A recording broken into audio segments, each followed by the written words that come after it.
भला कौन है ऐसा जग में जिसने सब कुछ पाया है। मन की उच्छल तृष्णाओं ने जिसको उतना भर माया है। चंचल और व्यथित मन तो बस इच्छाओं की डोर से बंधा है। जिस क्षण से जन्म लिया उस क्षण से छूट ना पाया है, उस क्षण से छूट ना पाया है। निर्णायक दल के सभी सदस्यगण और आदरणीय गुरुजनों को मेरा शत शत वंदन।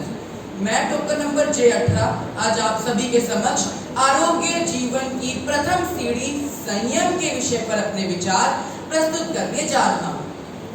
संयम ये ऐसी गुणवत्ता है जिससे व्यक्ति अपने जीवन को सुविचारित ढंग से चला सकता है। यह व्यक्ति की इच्छाएं और उसके प्रलोभनों को अपने वश में करके सही दिशा में ले जाने का प्रयास करता है।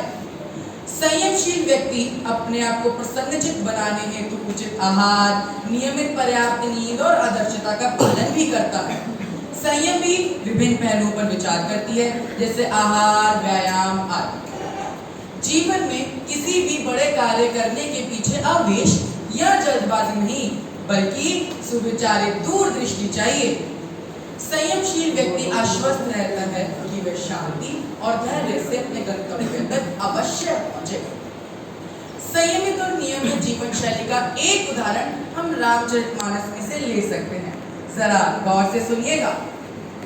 राम रावण के युद्ध के प्रथम चरण में रावण ने अपने सर्वोच्च सेनापति मेघनाथ को युद्ध करने के लिए भेज दिया।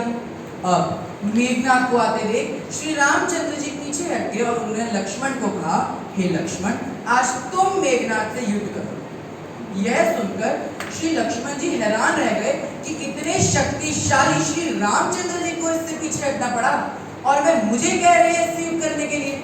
इस प्रश्न पर श्री रामचंद्र जी का उत्तर था, लक्ष्मण, मेघनाथ को इंद्रजीत कहा जाता है। क्यों?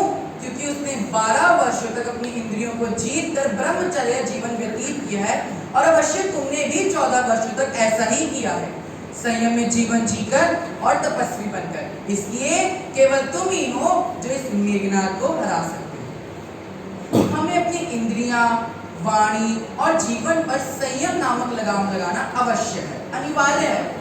मैं आपको एक और उदाहरण देकर समझाता हूँ, जरा इसे भी गौर से सुनिएगा। यदि कोई गाड़ी किसी दूसरी गाड़ी से टकरा जाती है, टकराना तो दूर, छू क्या जाती है, लोग चिल्लाने लगते हैं, गाड़ियों से उतर कर ये वो, या फिर माता या बहनों के लिए अपशब्द प्रयोग करने लगते हैं। अरे भाई क्यों? क्योंकि संवेदनशील मामला है। लोगों को लगता है कि पिता और भाइयों के लिए अपशब्द प्रयोग करने से बात नहीं बनने वाली और दूसरों को विचलित करना ही तो हमारा धर्म है, तो हम माता और बहनों के लिए अपशब्द प्रयोग करेंगे। अरे जनाब, हमें इन्हीं बातों को समझना होगा कि हम किसी भी भंवरजाल में ना फंसकर एक अच्छे नागरिक बन सके। और एक अच्छे नागरिक कैसे बन सके? अपनी इंद्रियों पर नियंत्रण करके। अतः हम संयम पूर्वक मन के निग्रह का निरंतर अभ्यास करें ताकि हम आसक्ति मुक्त जीवन जी सके। मुझे ध्यान पूर्वक सुनने के लिए धन्यवाद।